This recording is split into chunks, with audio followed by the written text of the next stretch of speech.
all about Symbian and Mobile Industry Review.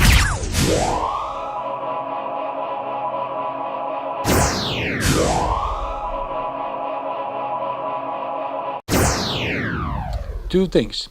I see Symbian going, and when I show down, it does not mean that functionality or so go down, but it will allow us to make computer type of products for the great masses in this world in the developing market. So the first computers they will have, they actually will be an extension of the phone based on Symbian. So we are driving Symbian cost-wise to India, China, Africa, Russia, Turkey, everywhere. That's our game plan for Symbian. And then with MeeGo, we are creating devices that go beyond the personal computer and actually create what I call the possibility for people to live in the media, where our real world is going to be as real as the virtual and vice versa. So we are here in this room, but we also will be residing in here. So I'll say, okay, Rafe is just in front of me. This was all the communication I've always had with Rafe, and I can zoom in, pan out, and see other people going here and there. And actually, the user interface, the generic user interface for all of this is going to be a map. You will see on the display always yourself in the middle. And then you see yourself in geographical context. But because we are marrying coordinates and IP addresses, you see what's real in that map as coordinates, but everything that's related to the coordinates, for example, a hotel next there, you will see the hotel, it's there. But you also see all the stuff that is connected to the hotel in the web, and it's there. And then you can zoom out to expand your geographical coverage, and you can pan to move to a different country, and then zoom in again to some person or situation or whatever it happens to be. That's what I see, moving to the future, and this will be created on MeeGo.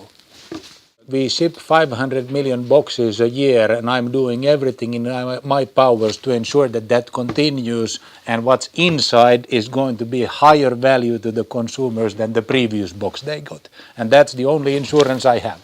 We have a history in Nokia for open standards first. Like GSM is something that enabled basically the company to become what it is. We believe in that deeply in our DNA. And this is what we are kind of contributing in this business. And in that way, we make a very vivid, very competitive environment. But we are used to kind of the game where you kind of play, let the best man win. So we are not going to be the only player, but we are going to be a big player in that ecosystem. And we believe it's going to be so big ecosystem that being big in that is enough for us. So, in that sense, who do you see as your biggest competition, and will there be links within the sort of this rich contextual web between them through open standards? So I classify competition in three different buckets. We have infrastructural level of competition, and there is only one guy who we are competing there with, that's Google. That's infrastructural. That's kind of about the basic principles of business. Then you have companies that are kind of approaching the same market but more in the vertical manner. Would be Apple, RIM, perhaps in some sense Microsoft, and people working with them.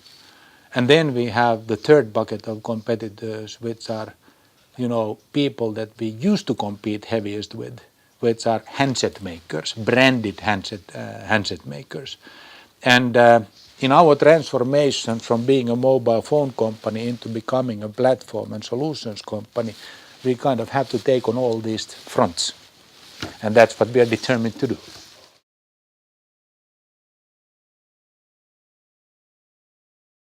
Be looking at?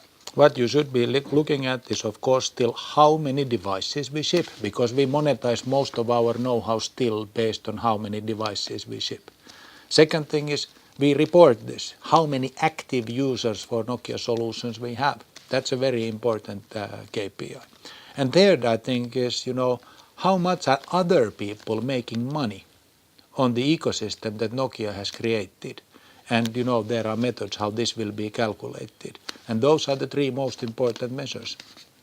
Stay tuned for more at All About Symbian and Mobile Industry Review.